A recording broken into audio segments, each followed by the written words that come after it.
Pirmado ng Pilipinas at New Zealand ang Status of Visiting Forces Agreement o SOFA para palakasin ang ugnayang militar ng dalawang bansa. Nasa frontline ng balitang yan si Brian Castillo.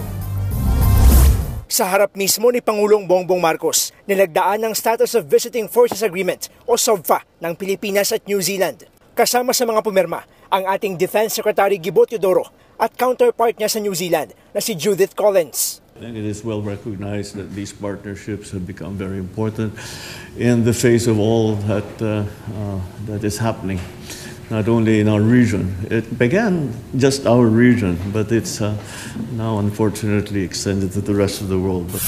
Sa bisa ng SOFA, pagtitibayin at mas palalalimin pa ang kooperasyon sa militar at defense ng dalawang bansa. Kabilang dyan ang pagsasagawa ng military exercises sa pagitan ng mga sundalong Pilipino at Kiwi dito man sa Pilipinas o sa New Zealand. We're increasing that activity to make our operability and interoperability much more enhanced. We will work to have the mechanisms for bilateral and multilateral armed force to armed force training. Hindi naman ito agad magiging epektibo dahil kailangan muna itong maratipikahan sa Senado alinsunod sa saligang batas. Isa rin ang New Zealand sa mga sumusuporta sa Pilipinas sa karapatan nito sa West Philippine Sea alinsunod sa 2016 arbitral ruling. Ang New Zealand ang ika-4 na bansa na may ganitong kasunduang militar sa Pilipinas. Maihahalin tulad ito sa umiiral ng Status of Visiting Forces Agreement o VFA kasama ang Australia at Amerika. Pumirma rin noon ang Pilipinas ng Reciprocal Access Agreement o RAA sa Japan.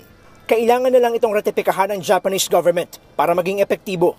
Siyempre namang nakipagpulong din kahapon si PBBM kay Japan Prime Minister Shigeru Ishiba na pagkasunduan nila na palakasin ang ugnayan sa ekonomiya ng Pilipinas at Japan, gayon din sa usapin ng seguridad. Sa gitna yan ng pagiging agresibo ng China sa West Philippine Sea. Nagbabalita mula sa frontline, Brian Castillo, News 5.